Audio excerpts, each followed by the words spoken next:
Hi, welcome back to Barely Gardening with me, Justin Bear. In today's episode, I'm going to take these lavender cuttings that I took earlier in the season and transplant them into their own containers so that I can use them in my yard. This is the lavender plant that I took the cuttings from earlier this year.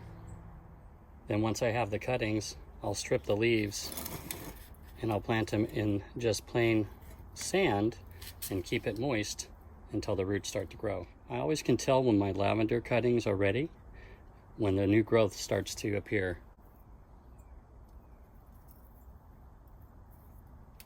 So then what I do is I'll just dig them up, put them in a container, and I'll show you how I do that. So again, I'm looking for the foliage to have some new growth on it.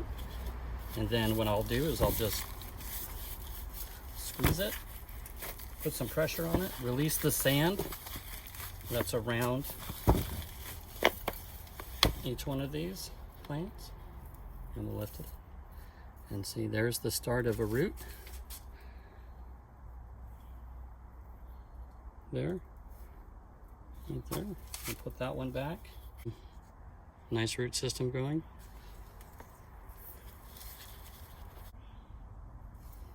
Preferably you'd want a little bit more of a root system growing. So let's go ahead and transplant these three and we'll leave the rest to keep growing. And that's the nice thing about sand, is that it's not very compacted, so you can use it over and over again as long as it's disease free. But because it's not compacted, I can just simply just put the sand back around the plant base. So then what we'll do is we'll get a 1 gallon container,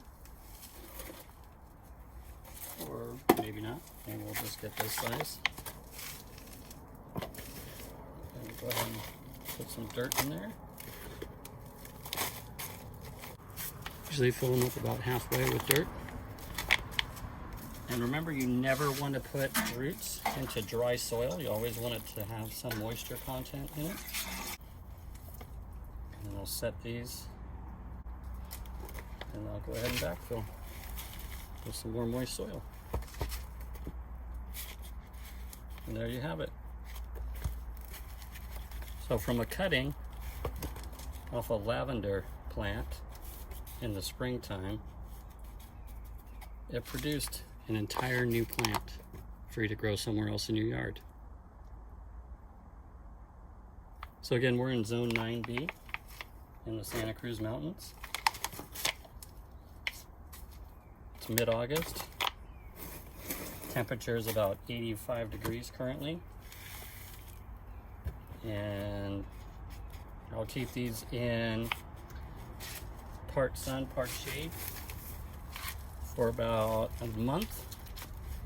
And then I'll introduce them into the sun. By then it should be into the middle of September, and the temperatures should start to cool off in the evenings. So one of the great things about learning how to propagate is that once you know how, you look at every plant differently and you think, how can I incorporate that in my yard?